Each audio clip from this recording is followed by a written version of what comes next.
பொங்கல் பண்டிகையை முன்னிட்டு கோவையில் வெல்லம் விற்பனை விறுவிறுப்பாக நடந்து வருகிறது.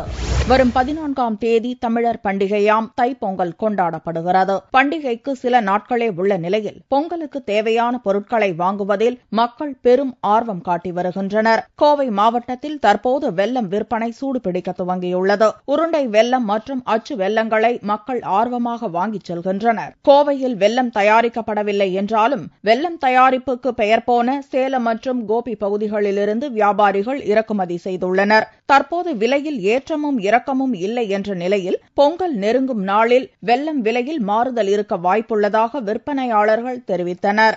வெல்லம் ஈரோடு, தாராபுரம், அலங்கியத்திலிருந்தெல்லாம் வருதுங்க. இது சேலத்துல ஃபர்ஸ்ட் குவாலிட்டி ரகம் வருது. கோயம்புத்தூர்ல பாத்தீங்கன்னா அவுட்ரில் எல்லாம் இந்த வெள்ளத்து கூட அஸ்கம் மிக்ஸ் பண்ணி, கருப்பட்டி கூட எல்லாம் அஸ்கம் மிக்ஸ் பண்ணி கொண்டு வந்து விற்கிறாங்க. அது வாங்க தவிர்த்துருணும் மக்கள். இங்க கடைவீதிக்கு வந்தா நல்லா ஒரிஜினலா வாங்கிக்கலாம். நாளைக்கு சாதாரணமா 300-400 கிலோ விற்போம். இந்த பொங்கல் டைமுங்கிறப்போ ஒரு 1000 கிலோவா விற்குங்க. பொங்கல் பண்டிகைக்கு ஒரு வார காலமே உள்ள நிலையில் மக்கள் மத்தியில் பண்டிகை இப்போதே களை கட்ட துவங்கியுள்ளது.